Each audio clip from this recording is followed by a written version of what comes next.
The humid Seoul night clung to Sade Bennett's skin like a second, unwanted layer of clothing. Every breath was a jagged shard of ice in her lungs as she navigated the labyrinthine alleys of Gangnam, her pulse a frantic drumbeat against her ribs. Behind her, the rhythmic, heavy click of dress shoes on damp pavement signaled that he was still there. Her stalker didn't need to run. He moved with the terrifying patience of a man who knew every exit was already barred. Sade's vision blurred with exhaustion. She was a waitress with a stained apron and a bank account as empty as the midnight streets, a girl who had spent months perfecting the art of being invisible. But tonight, the shadows were failing her. As she rounded a sharp corner, the air suddenly changed, from the scent of wet trash and exhaust to something sharp, expensive, and cold. Standing beneath a flickering, violet neon sign was a man who looked like a hallucination of power. He wore a tailored white suit that seemed to repel the grime of the city, his fingers idly adjusting a silver cufflink with a precision that felt clinical. He didn't look up, yet the space around him felt pressurized, as if the very air feared to touch him. Desperation overrode her survival instinct. Sade lunged forward, her fingers trembling as they gripped the pristine white fabric of his sleeve. "Please," she hissed, her voice cracking with a terror she could no longer hide. "Don't look at me, just pretend you're my boyfriend. He's right behind me." The man froze. For a heartbeat, the only sound was the hum of the neon light. Then Han Seok-Jin turned his head. His eyes were dark voids, devoid of warmth, resting on her hand as if deciding whether to crush it or keep it. Slowly, a terrifyingly graceful arm slid around her waist, hauling her flush against his chest. He didn't just pretend, he claimed. As the stalker rounded the corner and skidded to a halt, Seok-Jin looked over her head, a slow, lethal smirk spreading across his face. "You're late, Moonlight," he murmured, his voice a low, dangerous velvet that vibrated against her ear. "I don't like to be kept waiting." In that moment, Sade realized she hadn't escaped the predator behind her. She had simply walked straight into the arms of the king. Make sure to like, comment, share, and subscribe. The memory of the white suit haunted Sade's shifts like a ghost she couldn't exorcise. For 7 days, she moved through the cramped aisles of the Golden Grain with a neck that felt perpetually cold, as if the phantom weight of his arms still lingered there. She had told herself it was a one-time miracle, a glitch in the harsh reality of her life in Seoul. The stalker hadn't returned, and the stranger had vanished back into the shadows of the city's high-rises. Then the heavy glass door swung open, and the air in the restaurant didn't just move, it surrendered. A group of men entered, their presence a silent, coordinated strike against the casual chatter of the dinner rush. They were dressed in dark, expensive wool, moving with the terrifying stillness of disciplined predators. But it was the man in the center who stopped the breath in Sade's throat. He wasn't in white tonight. He wore a charcoal suit that looked like it had been carved from the city's own concrete, his expression as unreadable as a closed ledger. Sade froze, a tray of steaming tea trembling in her grip. Her manager, a man who usually barked orders like a drill sergeant, was suddenly bowing so low his forehead nearly brushed the counter. Seok-Jin didn't look at her, not at first. He sat at the center table, his men flanking him like a living wall. He looked entirely too large, too lethal for the modest wooden chair. Sade tried to retreat into the kitchen, her heart hammering a frantic rhythm against her ribs, but the manager's frantic gesture forced her forward. She approached the table, her head bowed, focusing on the way the steam from the tea curled around her fingers. She set the plates down with practiced, trembling precision. Her mind screamed at her to remain invisible, to be just another waitress in a stained apron. "Is there anything else, sir?" she whispered, her voice barely audible over the hum of the refrigerator. The table went silent. Seok-Jin leaned back, the leather of his jacket creaking softly. He reached out, his long fingers tapping a slow, deliberate rhythm on the tabletop. Then he looked up. His eyes caught hers, sharp, knowing, and utterly devoid of the stranger mask he had worn in the alley. A slow, mocking smirk pulled at the corner of his mouth. He didn't look at his men. He kept his gaze locked on Sade's widening eyes. "Gentlemen," he said, his voice a low, resonant velvet that seemed to vibrate through the floorboards. "I believe I've been rude. I haven't introduced you." He paused, the silence in the restaurant stretching until it felt like it might snap. He tilted his head slightly, a flicker of amusement dancing in those dark voids. "Meet my girlfriend." The tray slipped an inch in Sade's hand. The men at the table didn't blink, their faces remaining masks of iron, but the air in the room grew heavy with the weight of the lie. "I'm sorry," Sade managed, her voice cracking. Seok-Jin's smirk deepened. He stood up, closing the distance between them until she could smell the sandalwood and cold iron again. He leaned in, his breath warm against her ear as he whispered just loud enough for her to hear. "Didn't you ask me to be your boyfriend, Sade? I'm just fulfilling the contract." The air in the restaurant didn't just feel heavy anymore. It felt owned. In the days following Seok-Jin's public declaration, the Golden Grain had transformed into his unofficial satellite office. He became a fixture, a silent, looming presence at the center table that made the other patrons speak in hushed tones and the kitchen staff move with frantic, whispered urgency. Sade tried to maintain a mask of professional indifference, but it was impossible to ignore the way the atmosphere shifted the moment he stepped through the door. He usually arrived in the late afternoon, when the light hit the floor in long, dusty amber strips. Sometimes he came with his men, imposing figures who occupied space with a casual, violent grace, but more often lately, he came alone. It was the solitude that unsettled her most. Without the barrier of his subordinates, the focus of his attention was a physical weight. He would sit for hours with a single cup of tea, his dark eyes following her every movement, the way she tucked a stray curl behind her ear, the way her shoulders slumped when she thought no one was looking, the way she handled the rude demands of the hurried businessmen. "You're doing it again," he said one Tuesday, his voice cutting through the quiet scrape of her chair as she moved to clear his table. Sade paused, a stack of menus clutched to her chest. "Doing what, Mr. Han?" "Scanning for the exit," he murmured, leaning back as the charcoal silk of his suit jacket shifted over his broad shoulders. "You move like a person who expects the walls to start closing in. Why?" Sade felt a prickle of heat at the back of her neck. She couldn't tell him about the shadows that felt like they were breathing down her neck every time she walked home. She couldn't tell him that she felt like an ant under a magnifying glass. "I'm just a waitress, Mr. Han. I have work to do," she replied, her voice clipped. "You're a terrible liar, Sade Bennett," he said, a ghost of a smirk touching his lips. It wasn't the cruel, mocking grin he gave his rivals. It was something else, something almost human.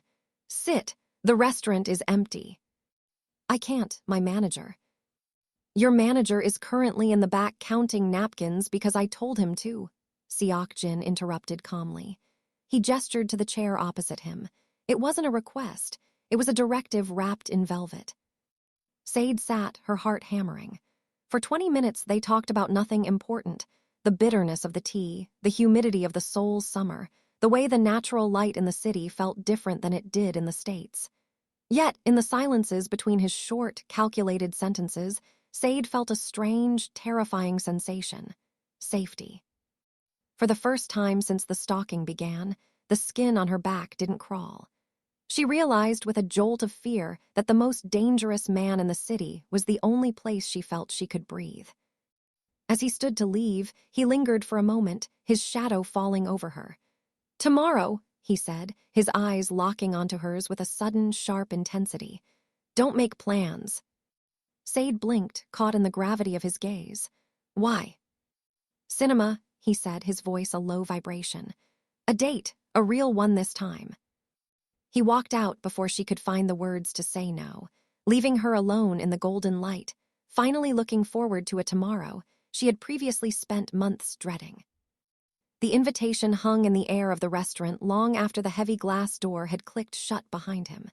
Sade stood frozen by the window, her fingers still tingling from where they had brushed against the laminated menu he'd touched. Cinema, a date.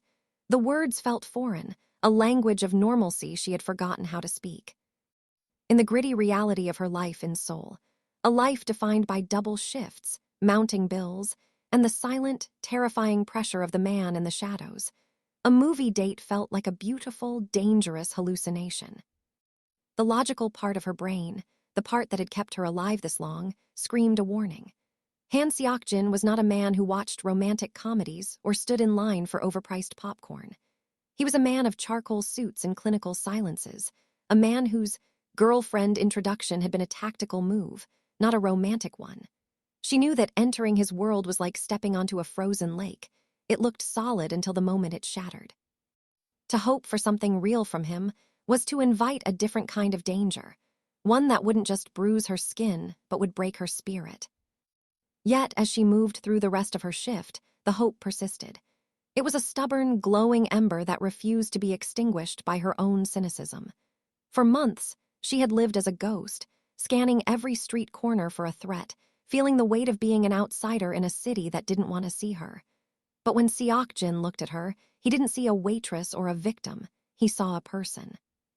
The way he leaned back in his chair, the quiet authority in his voice, the strange, localized safety that seemed to radiate from him. It was a drug she didn't know how to stop taking. She spent the evening in a state of internal warfare. One moment, she was deciding which dress made her look less like a girl playing dress-up and more like the woman he seemed to think she was. The next, she was reaching for her phone to draft a polite, terrified refusal. "I'm busy. I have a shift. I can't." But each time she looked at the natural curls of her hair in the mirror and remembered the way his arm had felt around her neck, heavy, possessive, and for the first time in her life, absolute. By the time she locked the restaurant door that night, the conflict hadn't resolved. It had simply settled into a truce. Logic told her he was a predator. Hope told her he was the only thing standing between her and the dark. As she walked home, the rhythmic click of her own shoes seemed to ask the question, which one are you willing to bet your life on? She didn't have an answer, but as she reached for the dress at the back of her closet, she realized she had already made her choice. She was going to show up. Not because it was safe, but because for once, she wanted to see what happened when the lights went down and the movie began. The transition from the restaurant's warm, amber glow to the stark coldness of the evening felt like a physical blow. Sade walked through the quiet streets of Seoul, the invitation for a real date echoing in her mind like a melody she wasn't sure she was allowed to sing. By 9:00 p.m., she was standing outside the cinema. She had traded her sensible Waitress flats for a pair of modest heels that clicked rhythmically against the pavement, a sound of anticipation rather than the frantic beat of escape. She checked her reflection in the glass doors. Her deep brown skin looked radiant against the soft, natural curls she'd spent an hour perfecting. She looked like a woman who was loved, or at least, a woman who was protected. 9:30 p.m. The lobby's neon lights began to feel like an interrogation. Sade stood near the popcorn stand, her fingers twisting the hem of her sleeve. Couples blurred past her, their laughter sounding like a taunt. She checked her phone again. The screen was a blank, mocking void. No text, no running late. 10:00 p.m. The doubt she had spent days suppressing finally broke through the surface. She thought of Seok-Jin's world, the charcoal suits, the men who moved like shadows, the clinical violence that seemed to follow him. Why would a man who commanded the city's underworld show up for a romantic comedy and overpriced soda?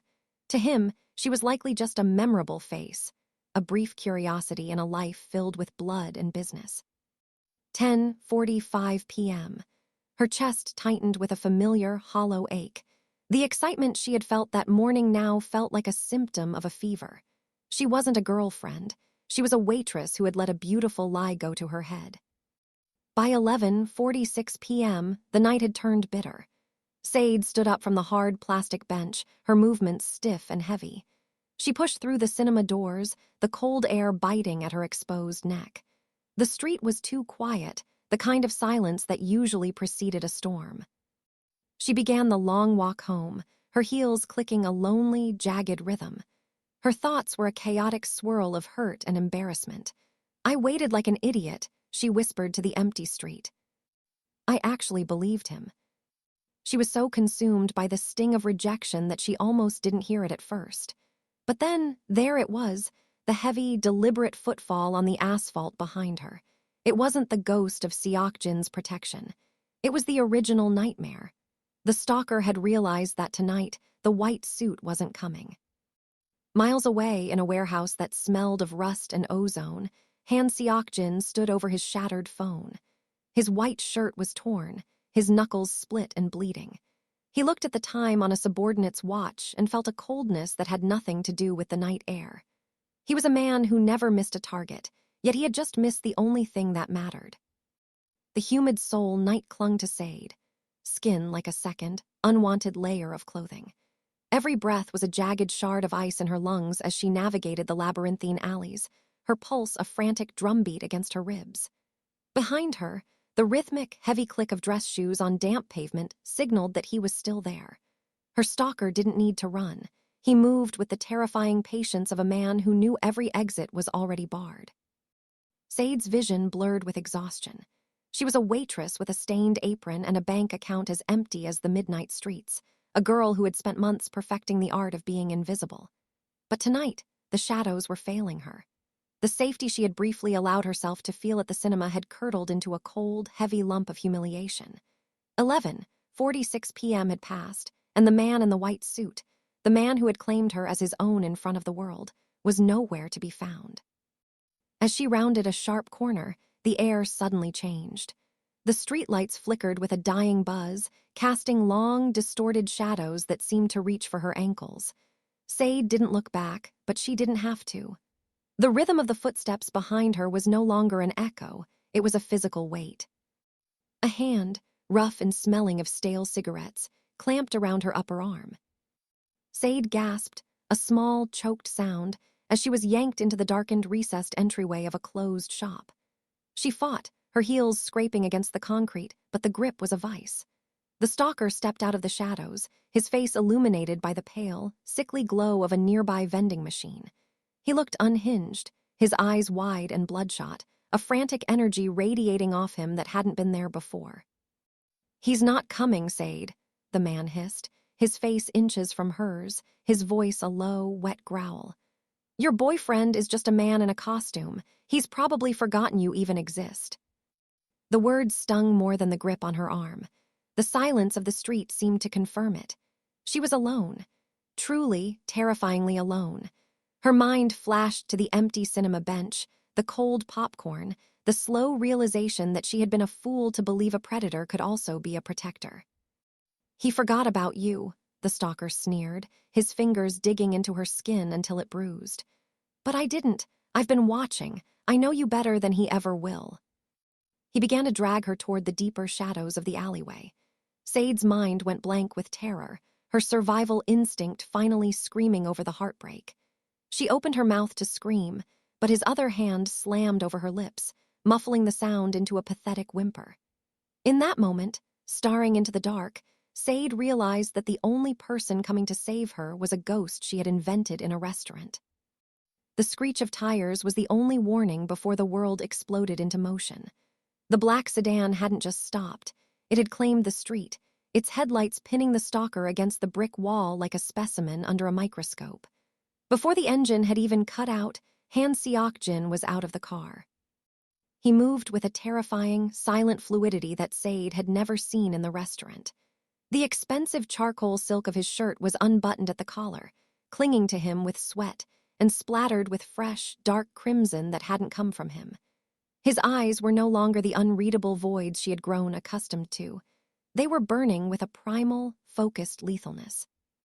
Seok-Jin didn't waste breath on a shout.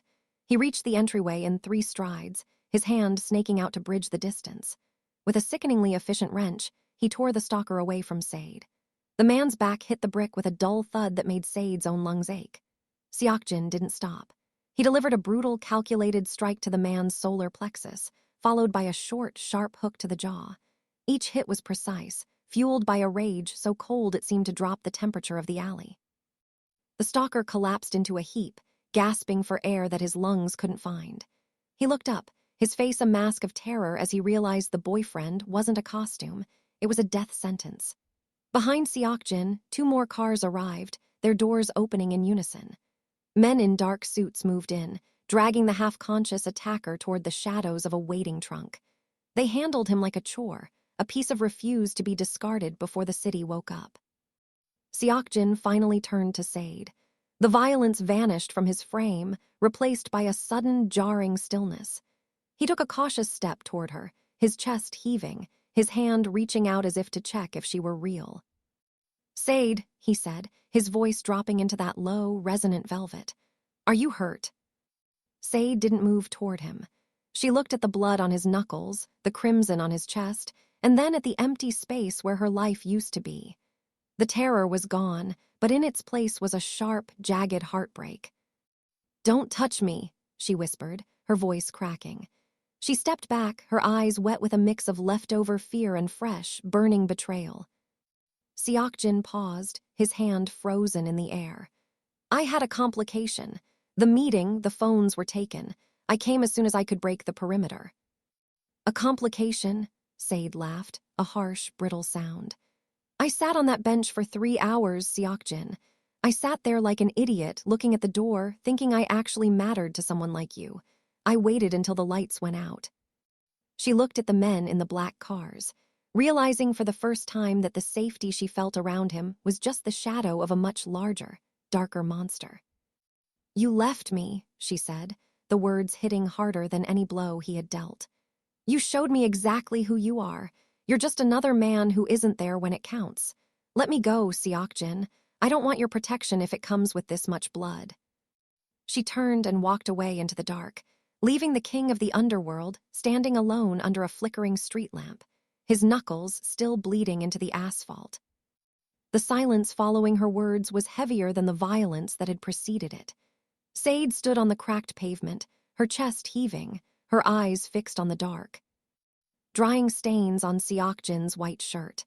The adrenaline of the rescue was fading, replaced by a jagged, cold clarity. She looked at him, really looked at him, and didn't see a savior. She saw a man who moved in a world where blood was a currency and human connection was an afterthought. "Sade, listen to me," Seok-Jin said, his voice dropping into that low, dangerous velvet. He took a step forward, his hand reaching out, palm open. It was a gesture of peace, but his knuckles were still raw and split from the beating he had just delivered. "The perimeter was compromised. I couldn't reach a phone without signaling our location. I came the second I was clear." "You came the second your business was done," Sade corrected, her voice brittle. She stepped back, refusing the proximity of his warmth. "I sat there, Seok-Jin. I sat on that bench until the theater staff started turning off the lights. Do you have any idea what that feels like? To finally let your guard down, to finally think, maybe I'm not alone in this city, only to realize I was just a ghost waiting for a man who doesn't exist." "I am here now," he insisted, his jaw tightening. The shadow of the Mafia boss flickered in his eyes, the man who didn't explain himself, the man who commanded silence. But as he looked at the tears shimmering in her expressive eyes, the mask fractured. "That's the problem," she whispered, shaking her head. "You're here now because there was a fight. You're here for the violence. But you weren't there for the popcorn. You weren't there for the movie. You weren't there when I was just a girl hopping for a night that didn't involve looking over my shoulder." She looked at the black sedans idling nearby, their engines humming like sleeping predators. She thought of the way he had claimed her as his girlfriend in the restaurant, the effortless lie that had felt so much like a promise. "You left me," she said, and the finality in her voice seemed to echo off the brick walls of the alley. "You left me on that bench, and you left me in this street. I spent 2 hours convinced my instincts were broken because I had actually started to trust you. But tonight proved it. You aren't safety, Seok-Jin. You're just a different kind of danger." "Sade."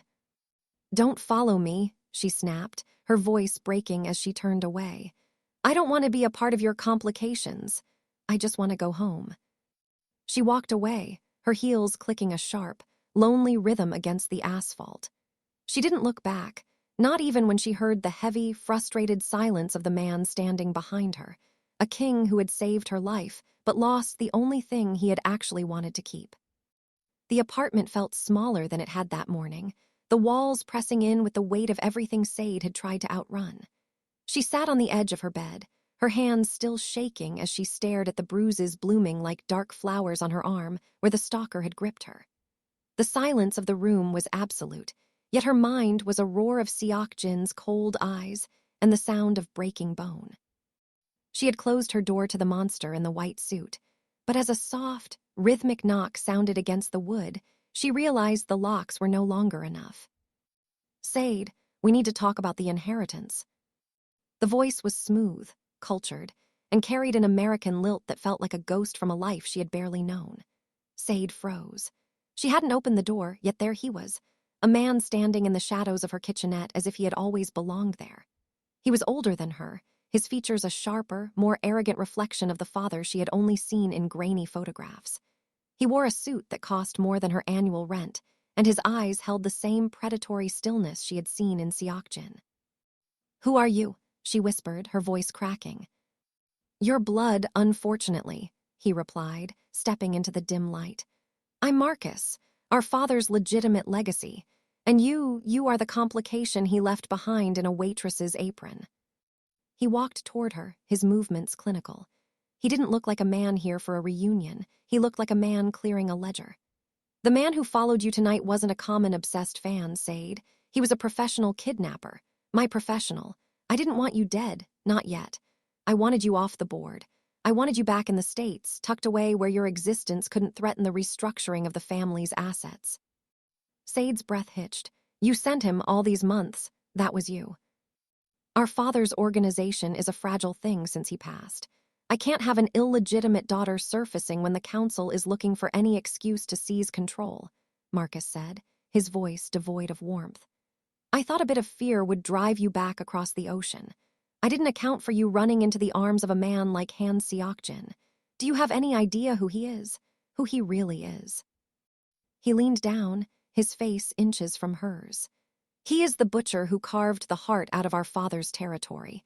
He is the reason you grew up without a father and the reason I have to kill to keep what's mine. You didn't find a boyfriend, Sade. You found the one man who hates our bloodline more than he loves his own life." The room seemed to tilt. The safety she had felt in the restaurant, the sandalwood scent of Seok-Jin's coat, the girlfriend lie, it wasn't a romance. It was a war. And she was standing on the front line of a battle she didn't even know was being fought. The air in the apartment felt like it had been replaced by ash. Sade stared at Marcus, her brother's words echoing with a structural violence that made the physical bruises on her arms seem insignificant. Outside, the city of Seoul hummed with a deceptive peace, but inside this small room, the world was being dismantled piece by piece. "My father," she whispered, the word tasting of dust. "You're saying Han Seok-Jin. He knew who I was the whole time." Marcus gave a dry, humorless laugh, packing the small kitchen with the restless energy of a shark in a shallow pool. "Sade, men like Seok-Jin don't do coincidences. He didn't just happen to be in that alley. He was hunting. Our father's organization didn't just crumble. It was systematically dismantled by Seok-Jin's council. He spent a decade erasing every trace of our family's influence. You weren't a waitress to him. You were the last loose thread of a bloodline he swore to extinguish." The betrayal cut deeper than a blade. Sade thought of the sandalwood scent of his coat, the way he had looked at her in the golden light of the restaurant, and the terrifying, localized safety she had felt in his presence. Every gentle word, every protective gesture, every tease about being his girlfriend, it wasn't a romance. It was an interrogation. It was a predator playing with his food before the kill.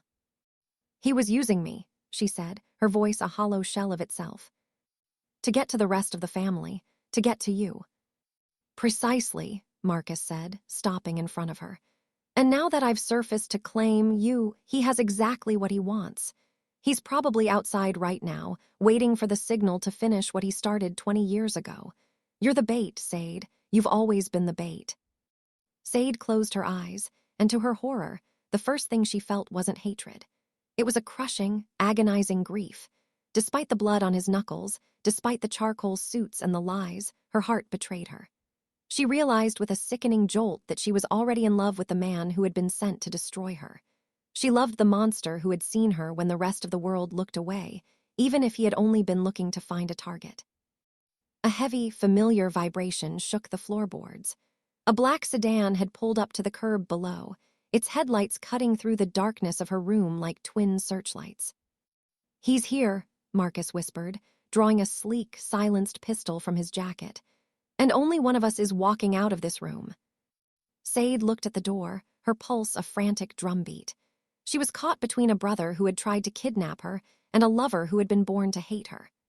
As the handle of the door began to turn with a slow, deliberate click, Sade realized the pretend relationship had ended and the real war had just begun.